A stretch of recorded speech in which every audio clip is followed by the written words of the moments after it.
Gram positive और gram negative दोनों bacteria जो है, उन दोनों बैक्टीरिया से आपको क्या करना है, कोशिका भित्ति के आधार पर एक साइंटिस्ट था, उसका नाम था H.C. ग्राम। इस चीज को समझना, एक वैज्ञानिक था, एक साइंटिस्ट था, उसका नाम था H.C. ग्राम। उस H.C. ग्राम ने कोशिका भित्ति के आधार पर जीवाणु को दो प्रकारों में डिवाइड किया, दो भागों में बांटा। तो पहला जो भाग था, पहला जो कोशिका भित्ति के आधार पर डिवाइड किया था, वो था ग्राम नेगेटिव पॉजिटिव और ग्राम नेगेटिव। कोशिका भित्ति के आधार पर किस साइंटिस्ट ने, H.C. ग्राम ने, H.C. ग्राम ने कोशिका भित्ति के आधार पर जीवाणु को दो भागों में डिवाइड किया, ग्राम पॉजिटिव ग्राम नेगेटिव। तो अब पहले में अपन पॉजिटिव में पढ़ते हैं। कोशिका भित्ति मोटी होती है पॉजिटिव की, कोशिका भित्ति पतली होती है नेगेटिव की। दूसरा है कोशिका भित्ति, जो कोशिका भित्ति होती है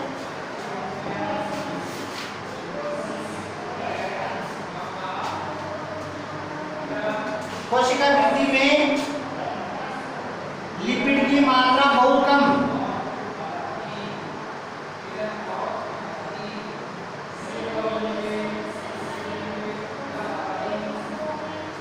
ये इसमें होती है जो कोशिका भित्ति में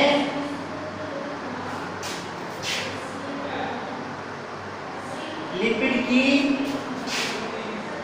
मात्रा अधिक। ध्यान रखना है, कोशिका भित्ति में लिपिड की मात्रा कम होती है, कोशिका भित्ति में लिपिड की मात्रा बहुत अधिक होती है। दूसरा आपको ध्यान रखना है इस चीज का।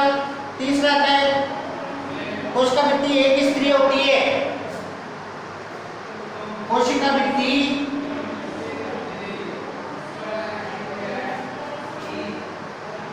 एक स्तरीय होती है। कोशिका भित्ति जो होती है एक स्तरीय होती है, और इसमें कोशिका भित्ति जो होती है बहुस्तरीय होती है, या हम कह सकते हैं दो या दो से अधिक। कोशिका भित्ति द्विस्तरीय,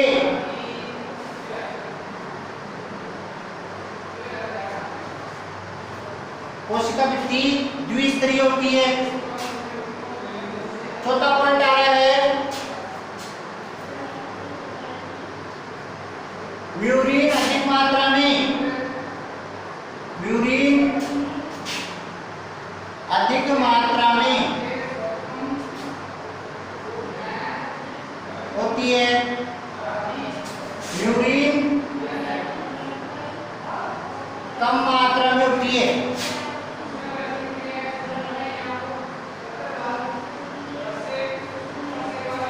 म्यूरिन कम मात्रा में होती है, यह आपको ध्यान रखना है। म्यूरिन अधिक मात्रा में, म्यूरिन कम मात्रा में, यह आपको ध्यान रखना है। हाँ, म्यूरिन अधिक मात्रा में,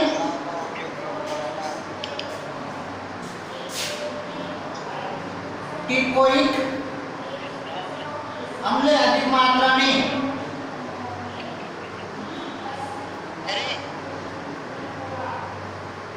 पाया जाता है। टिकोइक अम्ल कम मात्रा में पाया जाता है।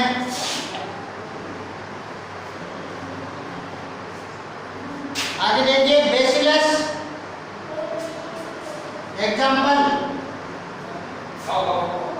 बेसिलस और जेंटोमोनास बैक्टीरिया, एग्जाम्पल लेंगे जेंटोमोनास और बेसिलस। ध्यान रखना है, ये आपके H.C. ग्राम के अनुसार है, H.C. ग्राम के अनुसार, H.C. ग्राम के अनुसार ध्यान रखना है। H.C. ग्राम के अनुसार अपन ने क्या पढ़ा, हम लोगों ने क्या पढ़ा, ये इसमें पॉजिटिव और नेगेटिव पैर बैक्टीरिया के बारे में पढ़ा। तो पॉजिटिव और नेगेटिव के बारे में पढ़ा। तो ध्यान रखना है कोशिका भित्ति मोटी होती है, कोशिका भित्ति पतली होती है।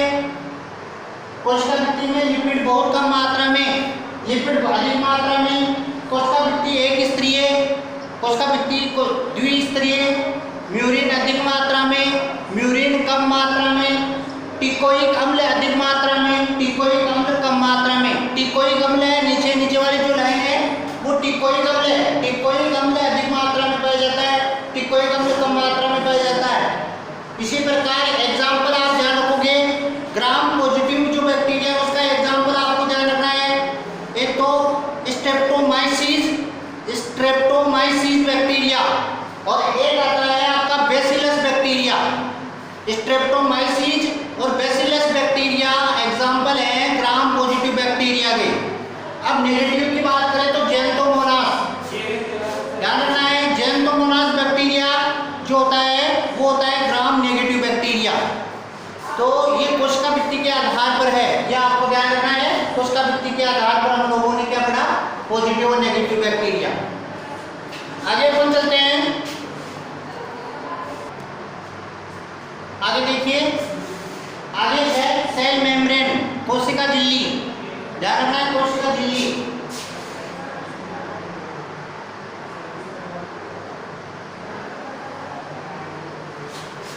अगला टॉपिक आता है अपना बैक्टीरिया में जो सेल वॉल तो अपन ने पढ़ ली, सेल मेम्ब्रेन अपन पढ़ने जा रहे हैं कोशिका झिल्ली। तो जो कोशिका झिल्ली होती है वो फास्फोलिपिड्स, प्रोटीन और पॉलीसेकेराइड की बनी होती है। ध्यान रखोगे आप, बैक्टीरिया के अंदर जो होता है, जो कोशिका झिल्ली होती है, सेल मेम्ब्रेन होती है, वो फास्फोलिपिड, प्रोटीन और पॉलीसेकेराइड की बनी होती है। दूसरा इसका कार्य क्या है, व्यर्थ पदार्थों को कोशिका से बाहर निकालना, व्यर्थ पदार्थों को कोशिका से बाहर निकालना, यह आपको ध्यान रखना है। जितने भी वेस्ट मटेरियल होता है, जितना भी वेस्ट मटेरियल होता है उसको बाहर निकालने का काम वो करता है, आपको ध्यान रखना है सेल मेम्ब्रेन। कोशिका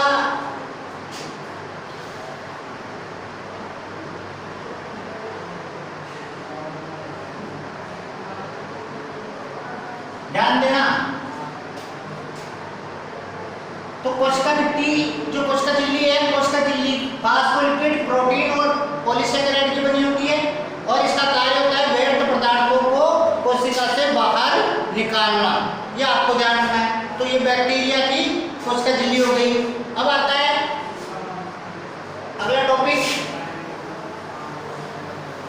न्यूक्लिक एसिड।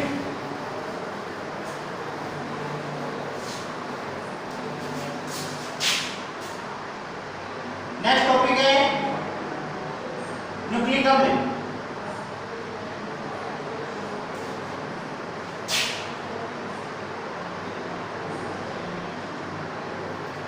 न्यूक्लिक अम्ल जो होते हैं बैक्टीरिया में, न्यूक्लिक एसिड आपको ध्यान रखना है वो होता है DNA. DNA as a genetics material होता है, यानी कि जीवाणु में आनुवंशिक पदार्थ, जीवाणु में आनुवंशिक पदार्थ डीएनए होता है। और डीएनए भी कैसा, डीएस डीएनए। इधर ध्यान दे, इसे बोलते हैं डीएस डबल स्ट्रैंड डीएनए, द्विरज्जुकी डीएनए।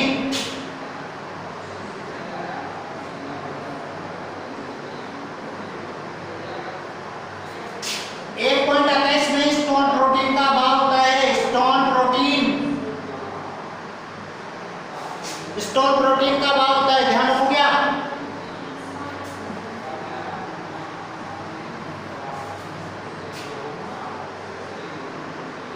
तो जीवाणु में जो आनुवंशिक पदार्थ होता है वो होता है डीएस डीएनए।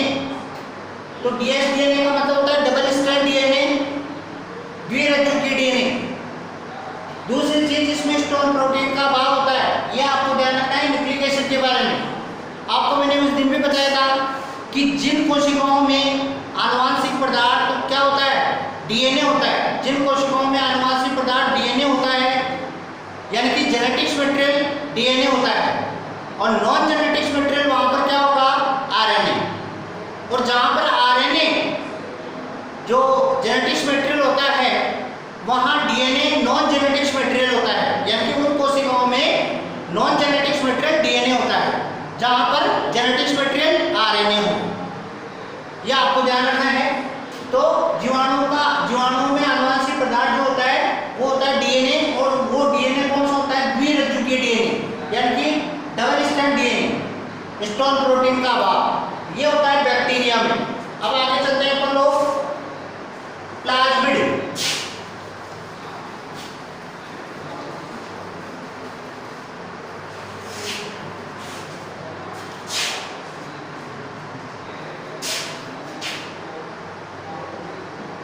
प्लाज्मिड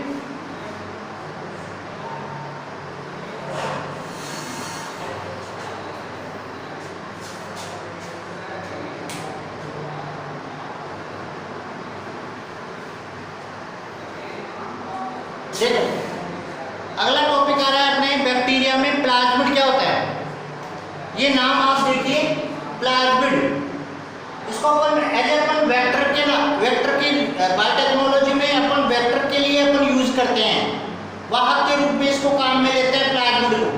तो ध्यान रखोगे प्लाज्मिड क्या होता है, डीएनए के अलावा, यानी कि आनुवंशिक पदार्थ जो होता है इसमें डीएनए होता है, उसके अलावा वर्ताकार एक संरचना पाई जाती है, वर्ताकार डीएनए होता है। तो ध्यान रखना है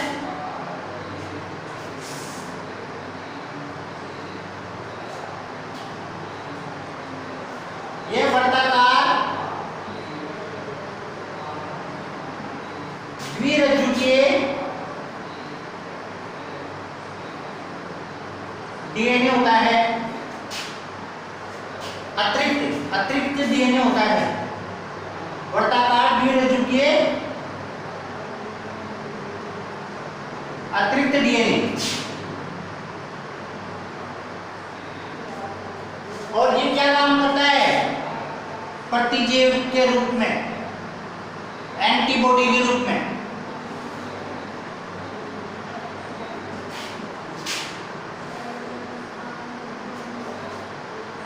ध्यान रखोगे प्लाज्मिड, मैंने बैक्टीरिया में जो उस टाइम बताया था कि बैक्टीरिया में जो ये होते हैं, बैक्टीरिया के अंदर जो प्लाज्मिड होते हैं वो अतिरिक्त डीएनए होता है। अतिरिक्त डीएनए का मतलब आनुवंशिक पदार्थ जेनेटिक्स मटेरियल डीएनए तो होता ही होता है, इसके अलावा वर्ताकार एक संरचना होती है, उसे हम बोलते हैं प्लाज्मिड। और प्लाज्मिड बैक्टीरिया में क्या काम करता है ये आपको ध्यान रखना है। प्लाज्मिड का जो काम है वो होता है प्रतिजैविक, एंटीबॉडी के रूप में, यानी कि इसका मतलब क्या हो गया कि वो रोगों से लड़ने की क्षमता होती है। एंटीबॉडी क्या करती है, लड़ने की क्षमता रखती है, एनवायरनमेंट से हो चाहे एनिमल से हो, है इसी प्रकार चाहे एनवायरनमेंट फैक्टर हो, उससे लड़ने की क्षमता इसमें पाई जाती है। क्यों पाई जाती है, क्योंकि इसके अंदर प्लाज्मिड पाया जाता है, यह आपको ध्यान रखना है। तो प्लाज्मिड अतिरिक्त डीएनए होता है, यह आपको ध्यान रखना है।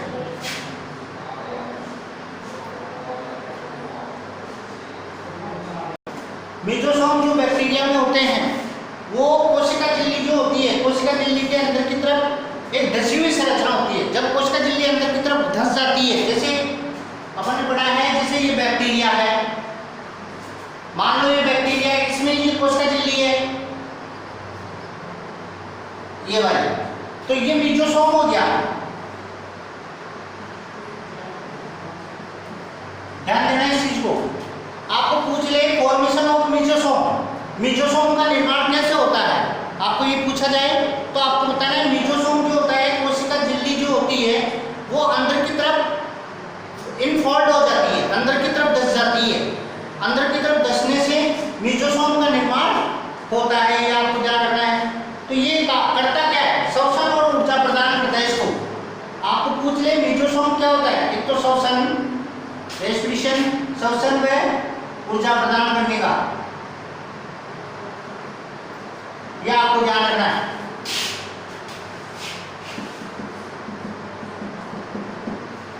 तो सबसे इंपॉर्टेंट पॉइंट है ये, कई बार क्वेश्चन पूछा भी गया है कि जीवाणु में श्वसन के लिए इंपॉर्टेंट क्या है, या जीवाणु में श्वसन किसके द्वारा होता है, तो मेसोसोम के द्वारा होता है, ध्यान रखना। तो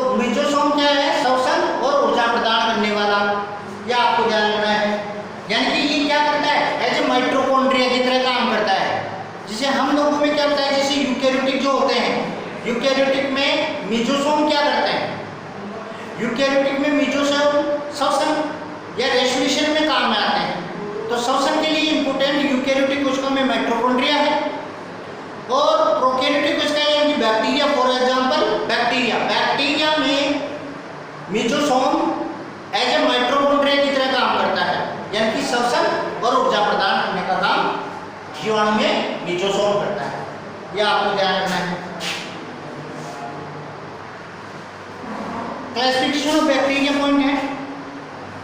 डोमेन एंड साइंटिस्ट था, उसने 24 संघों में इसको डिवाइड किया था। आपको ध्यान रखना है 24 संघों में डिवाइड किया था इसको। इसके बाद में अपन कुछ बातें देखें, अपन कुछ पॉइंट नीचे लिखे हुए हैं, इन पॉइंटों को देखते हैं। पौधों में रोग उत्पन्न करने वाले बैक्टीरिया, यानी कि पौधों में जो रोग उत्पन्न करते हैं वो बैक्टीरिया कौन कौन से हैं? एक तो एग्रोबैक्टीरियम जो बैक्टीरिया होता है वो पौधों में रोग उत्पन्न करता है। इसी प्रकार ज़ैंथोमोनास बैक्टीरिया पौधों में रोग उत्पन्न करते हैं। इसी प्रकार सुडोमोनास, ये बैक्टीरिया जो होते हैं, यानी कि बैक्टीरिया जो स्पीशीज हैं, जो विभिन्न जातियों के बैक्टीरिया हैं, एग्रोबैक्टीरियम, ज़ैंथोमोनास और सुडोमोनास, ये पौधों में रोग उत्पन्न करते हैं। इसी प्रकार लिखा है दलहनी फसलें, जो मटर कुल की फसलें होती है, लेगुम पादप जो होते हैं, लेगुमेसी कुल के जो पौधे होते हैं, उन पौधों में रोग उत्पन्न करने का जो ये पौधे होते हैं, इनमें सहजीवी के रूप में जो है वो पाए जाते हैं राइजोबियम जीवाणु, यहाँ लिखा हुआ है राइजोबियम जीवाणु। तो आपको ध्यान रखना है जो दलहनी फसलें होती है, लेगुम प्लांट्स जो होते हैं, उसमें सहजीवी के रूप में राइजोबियम बैक्टीरिया पाया जाता है। यह आपको ध्यान रखना है। फॉर्मेशन ऑफ रूट नोड्यूल्स, यानी कि इसका काम क्या होता है राइजोबियम का? इसका मेन इंपोर्टेंट काम होता है कि पौधों में जो लेगुम पादप होते हैं उनमें गांठें बनाना। यह आपको ध्यान रखना है। लेगुम पादप दलहनी फसलें जैसे मटर वगैरह है, मूंगफली वगैरह है ना, फली वाली जो फसलें हैं, उसके अंदर आपने देखा होगा जो जड़ें होती है, रूट्स होती है, उन रूट्स में गांठें होती है, ट्यूमर बन जाती है, गांठें होती है, ट्यूमर होती है। ये इन ट्यूमर के अंदर जो आपको पता है कि राइजोबियम बैक्टीरिया पाए जाते हैं, राइजोबियम जीवाणु पाए जाते हैं, जो सहजीवी के रूप में होते हैं। सहजीवी का मतलब होता है जब दोनों जातियों को, दोनों स्पीशीज को लाभ होता हो तो उसे सहजीवी लाइफ साइकिल बोलते हैं, यानी कि उसको सहजीवी हम लोग कहते हैं। तो आपको ध्यान रखना है सहजीवी के रूप में काम आता है वहाँ पर राइजोबियम जीवाणु, ध्यान रखना है। इसी प्रकार अगर बात करें एग्रोबैक्टीरियम जो होता है, एग्रोबैक्टीरियम का TI plasmid, tumour including plants bacteria, यानी कि एग्रोबैक्टीरियम में टीआई प्लाज्मिड यानी कि ट्यूमर यानी कि गांठ प्रेरक प्लाज्मिड, हिंदी में बोलते हैं गांठ प्रेरक प्लाज्मिड। तो ये आपको ध्यान रखना है। एग्रोबैक्टीरियम में टीआई प्लाज्मिड क्या करता है? जेनेटिक्स इंजीनियरिंग में काम में लेता है, यानी कि जेनेटिक्स इंजीनियरिंग में टीआई प्लाज्मिड काम में लेते हैं। Full form of TI plasmid tumour including, यानी कि ट्यूमर प्रेरक यानी कि गांठ प्रेरक प्लाज्मिड, जो जेनेटिक्स इंजीनियरिंग में अपन काम में लेते हैं, और जेनेटिक्स इंजीनियरिंग में उसका काम होता है एज ए वेक्टर का। तो ये आपको ध्यान रखना है। ये कुछ पॉइंट्स हैं जो हमने क्लियर किया है। आज की क्लास यहीं एंड होती है, बाकी मिलते हैं अपन नेक्स्ट क्लास में। जय श्री कृष्ण। रहता फिर नहीं, इसको